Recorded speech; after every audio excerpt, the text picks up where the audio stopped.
Hei kaikille ja lämpimästi tervetuloa EVAT Smart Power Systemsin webinaarin. Mun nimi on Idlin ja työskentelen EVATilla markkinoinnin parissa. On mukava olla täällä tänään webinaarin juontajana. Tänään puhumme siitä, miten tarkempi energiaseuranta auttaa löytämään turhaa energiankulutusta ja mitä hyötyä siitä on kiinteistöjen energianhallinnassa. Kanssani tänään ovat Aleksi Ihalainen, EVATin CRO ja toinen perustajista, sekä Miika Toukula, Customer Success Manager ja AI Developer. He näyttävät käytännön esimerkkien avulla, mitä tarkempi energiadata voi paljastaa ja miten sen avulla voidaan löytää säästömahdollisuuksia. Jos teille tulee kysymyksiä webinaarin aikana, voitte kirjoittaa ne chatin milloin tahansa. Käymme kaikki kysymykset läpi webinaarin lopusta. Nyt annan puheenvuoron Aleksille ja Aleksi, ole hyvä. Kiitos Idlin. Tässä on meidän tämän päivän aikataulu, mitä tullaan käymään läpi. Mä käyn lyhyesti tässä ensin vähän, mitä EVAT tekee ja miksi me tehdään ja mitä tarkemmalla energiaseurannalla saadaan aikaa, ja Miika käy käytännön esimerkkejä läpi kohteista, mitä meillä on jo asiakkaina. Sitten kerrotaan vähän seuraavasta webinaarista, mitä tulevaisuudessa tullaan kertomaan. Ja sitten vielä lopuksi käydään kysymykset, mikäli sieltä yleisöltä tulee niitä, niin sitä mukaan, tai viimeistään tuossa lopussa läpi.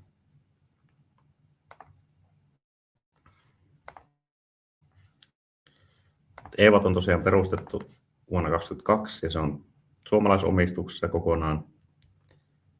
Ja tämä meidän Smart Power seurantapalvelu on julkaistu 2024 vuoden kesän jälkeen, eli aika lailla 2 vuotta sitten, ja nyt meillä on semmoista 100 kiinteistöä tuolla palvelupiirissä. Ja tosiaan kaikkia lähti siitä liikkeelle, kun nämä älymittarit Suomessa yleistyy sekä Euroopassa. Uudet älymittarit tulee kiinteistöihin Suomessa 27 vuoden loppuun mennessä ja samoin muissa Pohjoismaissa. Ja Euroopan unionin alueella nämä älymittarit on viimeistään 2031 kaikissa kiinteistöissä.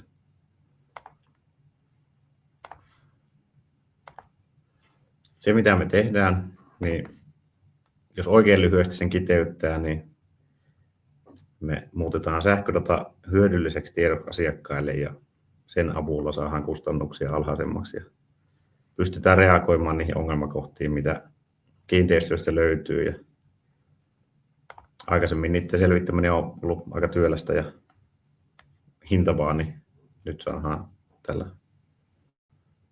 datalla sitä helpommaksi.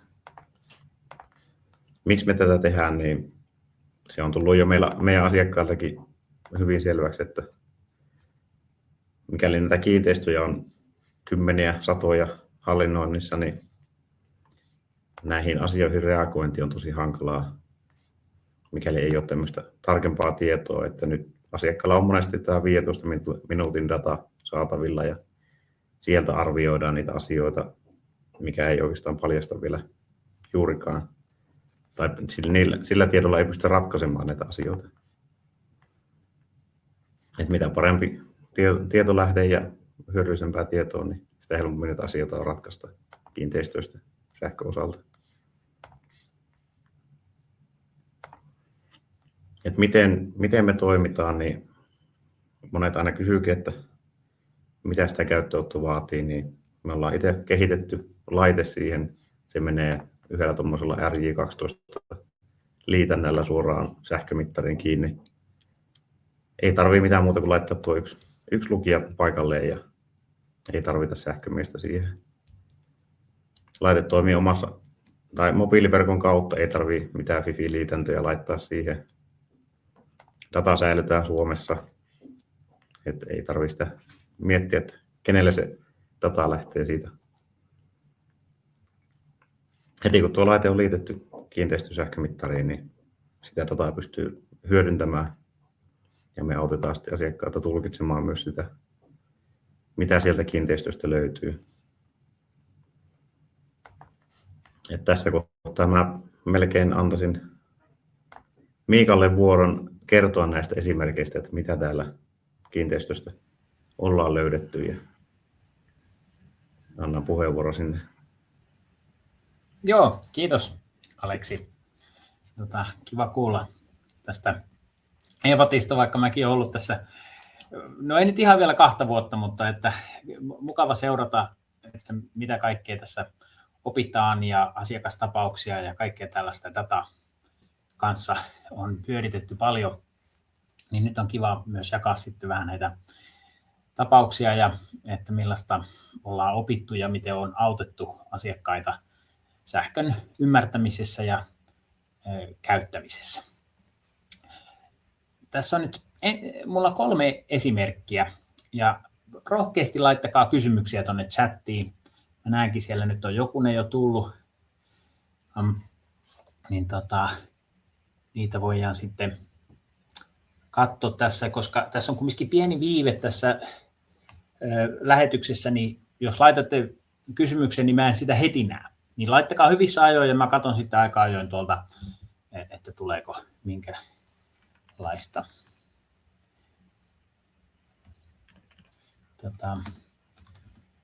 Saat sä, Idlin, vaihdettua seuraavan dian? Joo, kiitos. Eli aloitetaan ihan tämmöistä perusnäkymästä, että tässä on vuorokauden sähkökulutus aika suurelta koululta, jossa on päivisin selvästi toimintaa ja sitten yöllä on tuommoinen alle 200 kilowatin pohjakuorma, että siellä vielä jotain on niin kuin ilmanvaihtoa ja automaatiota päällä öisinkin. Ja sitten päivällä tulee paljon väkeä, niin moninkertaistuu tämä kulutus. Mutta tässä nähdään nyt tätä 15 minuutin dataa, mitä varmaan monet teistäkin on käyttänyt ihan itse ja nähnyt, että tällaiselta näyttää päivä. Mutta sitten kun me kerätään dataa tämmöisellä 10 sekunnin resoluutiolla, niin se päivä näyttää vähän erilaiselta. Siellä on selvästi enemmän tapahtumia, toimintaa, ja siitä pystytään sanoa ihan eri tavalla muita asioita, että pystytään zoomaamaan vähän lähemmäksi ja katsoa näitä yksittäisiä tapahtumia, eikä vaan tämmöistä pidempää trendiä. Katsotaanpa vaikka yöllistä tapahtumaa, kun siellä ei ole niin paljon muuta toimintaa häirittämässä, että minkälainen se automaation toiminta on ja se pohjakuorma siellä. Ja sitten tästä nyt heti nousee tämmöinen ajatus, että mitä siellä tapahtuu yöllä. Miksi mennään ylös, alas aina välillä. Ja toki se on varmaan jotain automaatiota, mutta me halutaan niin kuin parempaa näkymää siitä, että millä lailla se toimii, mitä siellä varsinaisesti tapahtuu, eikä vaan ne asetukset, mitä siinä automaatioon on laitettu. Tässä nyt esimerkiksi on kumminkin tällainen selkeä toistuva kuvio, että nousee ja laskee. Oikeastaan varmaan laiteryhmä menee päälle hetkeksi ja sitten sammuu. Ja sitten hetken päästä taas se menee päälle ja sammuu. Niin kuin on niin kuin ihan loogista, mutta se mitä tässä on niin kuin sillä erikoista, että tämä on näin toistuvaa, tasaista, syklistä ja se on koko ajan käy päällä ja pois päältä, käy päällä, pois päältä. Tämä on myös päivällä tapahtuu ja yöllä. Niin vähän sitten tästä pystytään laskemaan, että no mikä tämän käyttäytyminen on. Niin näiden laitteiden käyntien vaikutusta täältä datasta, mitä me kerätään kumminkin, että se on vaan semmoinen hetkellinen näkymä, että joo, tässä on nyt tämän tunnin tai edes päivän niin kuin näkymä, vaan pidemmältä ajalta kun kerätään ja näistä sitten pystytään laskemaan, että tämä laitekäynti tapahtuu 14 minuutin välein suurin piirtein. Siinä on 4 minuutin kesto ja keskimääräinen tehon muutos täällä on 95 kilowattia, eli melkein 100 kilowattituntia menisi tunnissa, jos olisi koko ajan päällä. Mutta eihän sitä niin pysty laskemaan, kun se on välillä pois päältä, niin sitten kunnon laskulla saadaan, että yhdessä päivässä 6500 kilowattituntia on kulutus. Eli sen kustannus siitä tulee 80 €. Näin konkreettisesti nähdään sitten, että mikä on se kustannus tällä ajolla, ja sitähän se automaatiojärjestelmä esimerkiksi ei kerro. Se, mikä tässä nousee erikoiseksi, on just se, että tämä suuruus, että luokka, että näin isoja hyppyjä tehdään kerralla, melkein 100 kilowattia. Se on kyllä aikamoista purskuttamista ja puhaltamista ja pyörimistä siellä, että niin saadaan niin isot tehot menemään päälle ja pois, päälle ja pois. Ja toki öisinkin pitää ajaa pikkasen ilmanvaihtoa, että sitten on vähän raikkaampi olo aamulla, mutta se, että asiakas näki tästä, että hei, täällä on tälleen näin kovasti käy nämä laitteet ja on näin säännöllinen tämä juttu, niin se kyllä herättää sitä kysymystä, että hetkinen, onko meidän säädöt oikein, koska siellä oli kumminkin anturit, joiden perusteella nämä laitteet pyöri. Ja nämä anturit oli säädetty sitten väärin, ottivat väärästä kohdasta sitä mittausta ja tällä tavalla huomattiin, että ei kannata ihan näin paljon sitä pyörittää ja tätä kustannusta sai sitten laskettua myös. Ja etenkin ihan vaan se, että siellä tapahtuu oikeasti sitten se, mitä automaatiojärjestelmän niin kuin käyttäjä halusi, että jos se kävi enemmän kuin mitä hän oli tarkoittanut, niin jo se tieto on arvokas. Ja sieltähän ei automaatiojärjestelmä tule sellaista palautetta, että nyt kävi näin, tällä tavalla meni, vaan siellä annetaan paremminkin ohjeita, että no niin, toivotaan, että menee näin. Ja joskus ne säädöt on, miten sattuu, ja joskus jää jotkut tehdasasetukset päälle tai semmoiset, mitä joku alun perin on laittanut päälle, kun on asennettu. Ja tästä sitten oikeasti nähdään, että mitä siellä tapahtuu. Toki on hyvä yhdistää tätä niin kuin siihen paikalliseen tietoon, että ei ole vaan katsota näitä numeroita, vaan että ymmärretään sitä kohdetta. Mennään seuraavaan keissiin, mutta nyt sitten tästä keissistä vielä haluan palata siihen ajatukseen, että 15 minuuttia ja 10 sekuntia, niin että minkälainen ero siinä, että oltaisiko tämmöiseen näkymään ajatukseen päästy sillä 15 minuutin kokonaisdatalla, niin tässä on sama hetki kuvattu kummallakin tavalla. Niin tästä voitte sitten ajatella, että no siellähän on hyvin tasainen tuo yökuorma, ei siellä öisin käy mitään ylimääräistä päällä. Ja se nyt on ehkä vähän määritelmä kysymys, mutta että tästä 10 sekunnin tarkkuudella mitatusta datasta, niin siitä saadaan irti enemmän ja ymmärretään enemmän, että siinä ei ole vaan sitä kuukauden kokonaiskulutusta, vaan päästään katsomaan yksittäisiä tapahtumia ja ymmärretään jopa tämmöisiä kokonaisuuksia, että miten joku laite saattaa toimia tai matchaako nyt se tahtotila siihen, mitä siellä tapahtuu.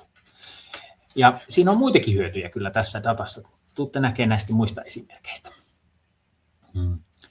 Niin, tässä esimerkiksi on nyt eri paikasta terveysasemalta kerättyä dataa pidemmältä ajalta, niin kuin tässä nyt 6 päivää, ei se nyt ole meidän skaalassa hirveän pitkä aika, mutta että näkee jo tämmöisen trendin melkein viikoittain, että siellä on toimintaa päivällä, hurjaa vaihtelua, ja sitten yöllä on aika tasainen toi yökuorma.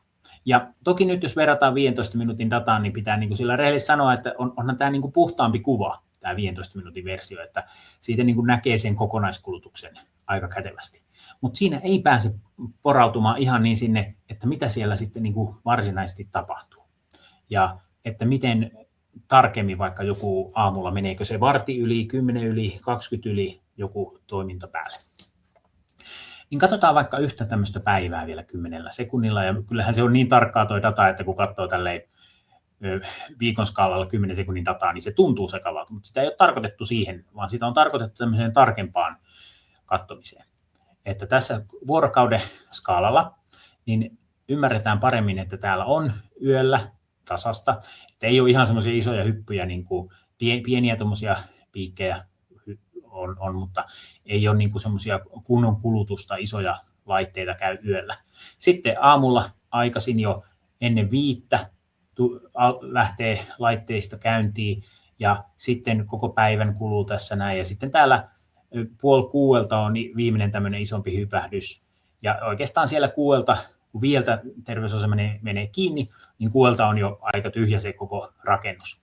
Ja oikeastaan tässä hetkinen, tähän ei ihan tipukkaan tuonne yötasolle tämä kuorma vielä siinä 6, vaan sitten vasta täällä 10 jälkeen mennään vielä tänne vähän se alemmas. Että siinä on niin tuommoinen pompahdus vielä myöhemminkin, että mitähän siellä tapahtuu tälleen iltaisin.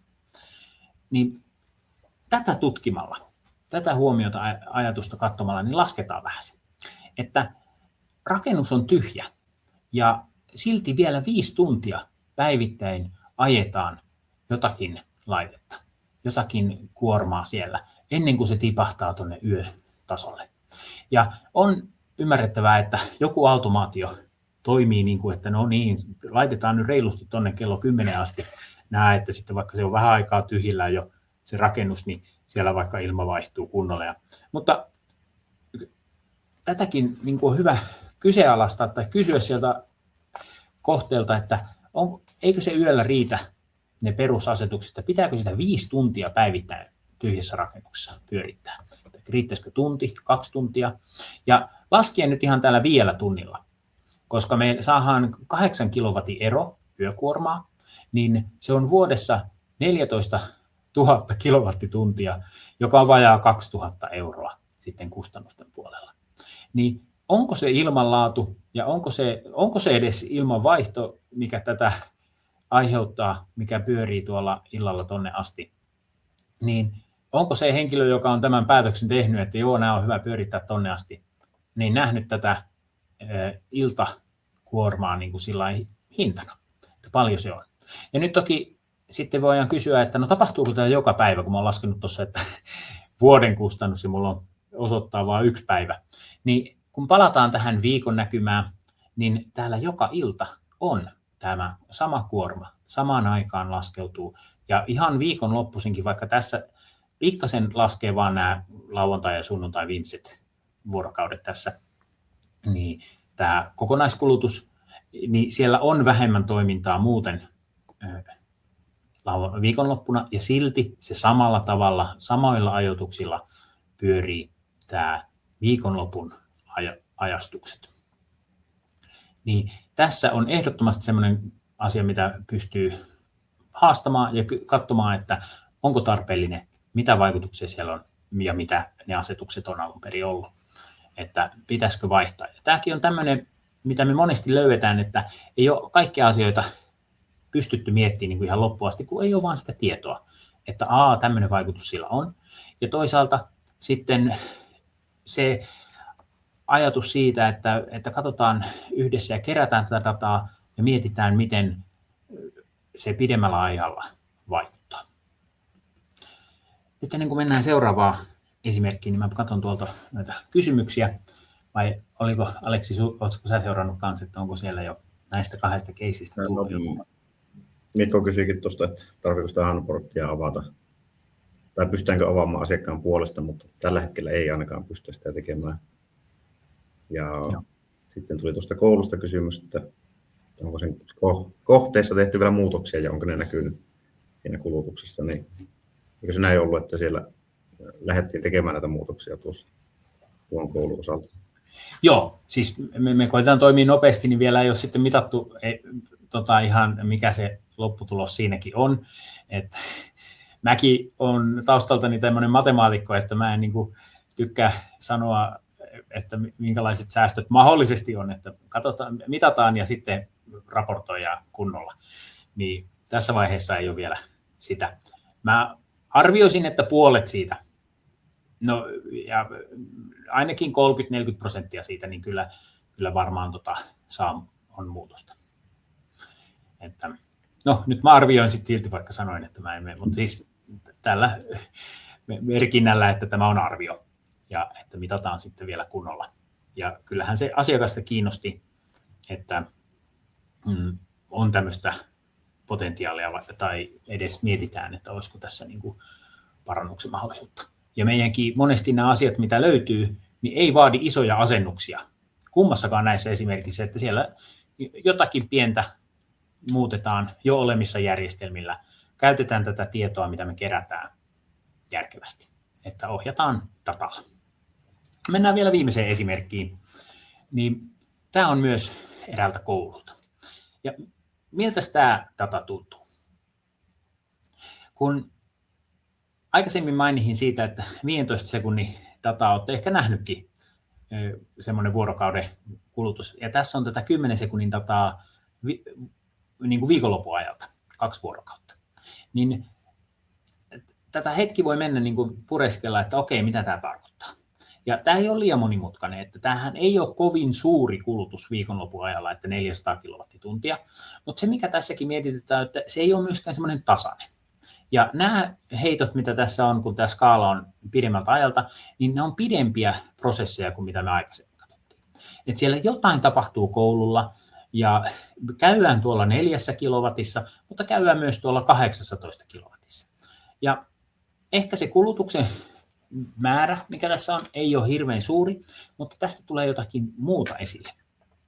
Et kun zoomataan tähän nyt ihan vaan muutamaan tuntiin, tämä taisi olla siltä lauantailta, katsotaan se oliko lauantai vai sunnuntai. Ehkä se mätsää tuohon sunnuntaihin paremmin. Mutta tässä näkee selvemmin tämän, että siellä on niin kuin jotain isoja niin kuin yksittäisiä askelia, millä tavalla tämä kulutus menee. Että se pompahtaa tuohon ehkä 5 kilowattia ja sitten taas toiset kilowattia ja sitten alaspäin. Että se on niin kuin tämmöisiä eri tasoja tällä samalla prosessilla luultavasti. Ja hyvin vähän on tässä edes tässä 10 sekunnin datassa tuommoista pientä väpätystä, että siellä ei ole viikonloppuna edes kahvinkeitit juuri laitettu päälle vartiksi tai jotain tällaista. Ja kulutuksen puolelta tämähän on mielenkiintoista tietoa, että okei, tällä tavalla tämä meidän laite toimii. Mutta se, mikä tässä nousee esille vielä enemmän, on, että kun me ei kerätä pelkästään vaan tätä kokonaiskulutusta, ja tässähän me katsotaan tätä tehoa, joka sitten integroimalla saadaan energia, eli se on niin kuin energian tasojen muutosta, niin kuin voisi ajatella tämä. Niin, mutta kun katsotaan tämä vielä vaihekohtaisesti, eli kun sähkö kulkee 3 eri fyysisessä piuhassa, että mitä niille kuuluu. Ja olisi toivottavaa, että tämä vaiheet kulutettaisiin tasapainoisesti. Ja yleensähän näin on, että suuremmat laitteet kaikki kytketään 3-vaiheisesti, ja ne sitten käyttää sieltä sähköä hyvin tasaisesti. Ja tässä kohteessa kumminkin tämä tavallinen vaihetasapaino on tuolla yli 50%, eli siinä lasketaan, minkä verran heittää yksi vaihe siitä keskiarvosta. Ja tämä olisi hyvä olla alle 5%. Että 50% on niinku semmoiset hälytyskellot jo soi, että nyt niinku pitää jo katsoa, että palaako siellä. No ehkä ihan niin, mutta että mikä täällä on, että jotenkin niinku jotain on pikkasen mennyt eri tavalla kuin oli ehkä tarkoitus. Ja nyt tätä käyrää kun katsoo, niin tästähän näkee, että nämä 2 vaihetta, vihreä ja punainen, niin ne on ne, joissa tämä laite on kytketty, ja sininen ei liiku juuri mihinkään. Ja silti siinä on 2 tasoa tuollaista, että vaikka nämä on tämmöisiä 5 kilowatin hyppyjä, niin ihan vaan tämmöisenä kysymyksenä, että voisiko siellä vaihtaa kytkentöjä sillä tavalla, että myös toi sininen vaihe tulisi kuormitetuksi jonkin verran. Ja tässä nyt mainihin sitten, että tämä on monimutkainen asia tämä vaihetasapaino, että nyt sähkömieskin, joka käy tarkistamassa vaikka käykö ollenkaan enää sen jälkeen, kun rakennus on pistetty, kun pystyy, ja tietenkin vuosien varrella, kun tulee uusia asennuksia, ja kyllä on nähty sitäkin, että uusissa rakennuksissa on myös vaihetasapaino vähän miten sattuu, koska ei siellä niin kuin suunnitteluvaiheessa tiedetä sitten sitä, mikä se varsinainen käyttö on, että jos käytetäänkin jotakin lämmitysmuotoa vaikka eri tavalla kuin oli arveltu. Niin, tässäkin jos kävi sähkömies mittaamassa nämä vaihetasapainot, ja hän kävisi tässä tämmöisellä hetkellä, kun nämä on täällä alhaalla kaikkia, ehkä hän saisi arvoksi jonkun 15% ja ajattelisi, että tämä hetkellinen vaihetasapaino on tämän verran. Tai sitten hän tulee puolen tunnin päästä ja hetkellinen tasapaino onkin jotain yli 70%.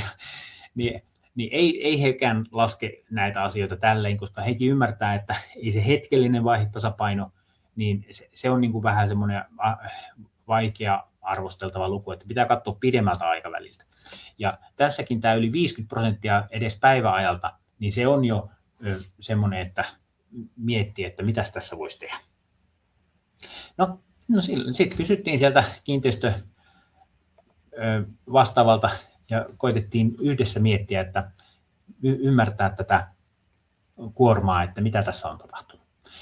Eli lähdetään näistä ihan mitä me tiedetään tämän datan perusteella. Eli hetkittäinen vaihetasapaihtelu vaihteli rajusti. 5 ja yli välillä. Ja sitten täältä kiinteistöstä heti tiedettiin, että no tämä on meidän varaaja, semmoinen vesikattila, niin sen vastusten käyttäytymistä. Ja me pystytään vahvistamaan tämä, kun katsotaan myös loistehokäyriä, kun me kerätään muutakin kuin vaan se hetkellinen teho, niin näitä arvoja muutakin, että joo, kyllä nämä on vastuksia, että sillä ei ole niin kuin vaikutusta siihen loistehoon juurikaan.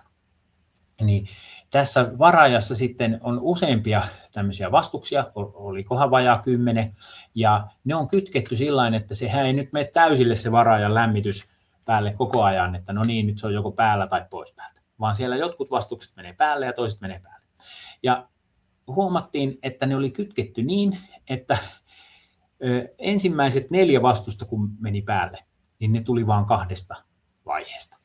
Ja pienellä muutoksella tässäkin saatiin se, että kun menee ensimmäiset 4 vastusta päälle, niin lähtee tämä sininenkin vaihe täältä vetämään virtaa. Ja onneksi tämä ei ole niin paha vaihetasapainoero kuin jos olisi joku moottori kyseessä. Että ne on niin kuin vielä herkempiä kuin tämmöiset vastukset, mutta kyllä tälläkin on vaikutusta siihen sähkön laatuun ja että miten kulkee sitten virta siellä koko rakennuksessa. Että hyvä tämä on korjata ja tämän sai helposti tästä nyt kiinni. Niin kytkentöjä vaihtamalla löydettiin kannattavampi järjestys. Ja nyt se toimii tasapainossa, kun ollaan täysteholla, toimii tasapainossa aina kun on sopiva määrä näitä vastuksia päällä. Ja sitten muissa tilanteissa siinä on pientä semmoista heittelyä, mitä ei voida tämän laitteen kanssa välttää. Mutta näin taas tiedon avulla ja just sillä, että tässä esimerkissä ei ollut edes se 10 sekunnin data se ihan oleellisin, vaikka se auttoi, vaan se, että me kerätään enemmän näitä tietoja kuin vain se kokonaisteho. Sillain. Ja tässä on vielä vähän tiivistelmää, että minkälaisia asioita huomataan perinteiseen energiaseurantaan verrattuna. Lukekaapa te siitä niitä, niin mä katson vielä, tai Aleksi, sä oot varmaan katsonut, että onko siellä kysymyksiä. Joo, siellä tuli kysymys, että jääkö tuo data talteen myöhempää kautta varten, niin kerro siitä. No, kyllähän me ehdottomasti kerätään tämä, että nykypäivänä on tiedolla on arvoa, me ei haluta heittää sitä kaivoa, mutta siinä on kyllä aika iso hintalappu, että me säilytetään se ja sitten näytetään asiakkaalle. Miten paljon se, Aleksi, olikaan? Että paljon me laskutetaan asiakkaalta sitä, vaikka 3 kuukautta vanhasta datasta? No, ei mennä niin hintapuoleen nyt. No okei, mä kaivelin sitä, että se ei kuulu ihan siihen, että ei ole niin kuin erityishintaa, kun on nähty sitä, että toiset blokkaa sitten vanhaa kerättyä dataa. No niin, tämä ei ollut sovittu juttu, niin mä vähän meni off script, mutta ehkä mun on hyvä lopettaa tähän. Tässä oli mun esimerkit, kiitoksia teidän huomiosta. Ja vielä tuosta. Oliko Aleksi sulla jotain mielessä näistä? Sanon vielä tästä 15 minuutin ja 10 sekunnin vertailusta, niin kun me kuitenkin kerätään semmoista 30 määrättä sieltä sähkömittarin kautta, niin se auttaa meitä havaitsemaan näitä poikkeamia ja saamaan näitä hyötyjä nopeammin aikaan. Niin, että jos mietitään, että sulla on 15 minuutin yksi määrä kulutuksesta versus 30 määrättä ja tarkempi dataa, niin se erottaa meidät näistä vanhoista energiaseurantajärjestelmistä. Niin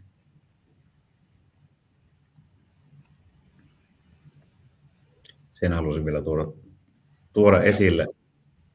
Mutta tässä oli meidän esimerkit näistä kohteista tällä hetkellä, mitä tässä haluttiin käydä läpi, että ei haluttu liian pitkäksi venyttää tätä. Et me tullaan seuraavassa webinaarissa puhumaan myös, että miten me hyödynnetään tätä meidän dataa siihen, että saadaan myös tekoälyä käyttöön kiinteistöissä, minkälaisia asioita tuolla tarkan datan ja tekoälyn yhdistämisellä saadaan aikaan. Et siitä tulee Timo ja Jousu kertomaan sitten vielä lisää. Et sitä ollaan tässä nyt elosyyskuussa nykyasiakkaille pystytään ottamaan jo käyttöön tämä meidän uudet ominaisuudet ja sitten syyskuussa viimeistään niin uusille asiakkaille myös tekoälyratkaisut meidän palvelun päälle niin pystytään tarjoamaan.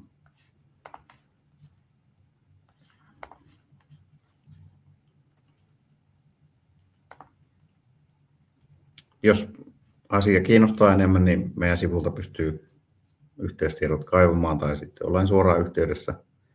Ja jos haluat ottaa materiaali itsellesi, niin pystyt kommentteihin laittamaan oman sähköpostin tai mihin ikinä haluatkaan materiaaliin, niin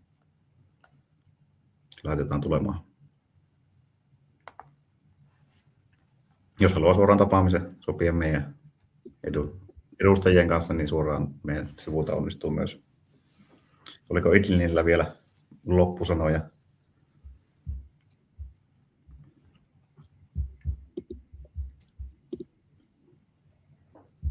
Kiitos kaikille osallistumisesta ja hyvistä kysymyksistä. Toivottavasti webinaarista oli teille hyötyä ja saitte uusia ajatuksia energiankulutuksen seurantaan. Toivomme näkemämme teidät myös seuraavassa webinaarissamme. Kiitos ja mukava päivän jatkoa. Ja seuraava webinaari on 28. kello 12. Löytyy myös LinkedInistä. Kiitos ja palataan.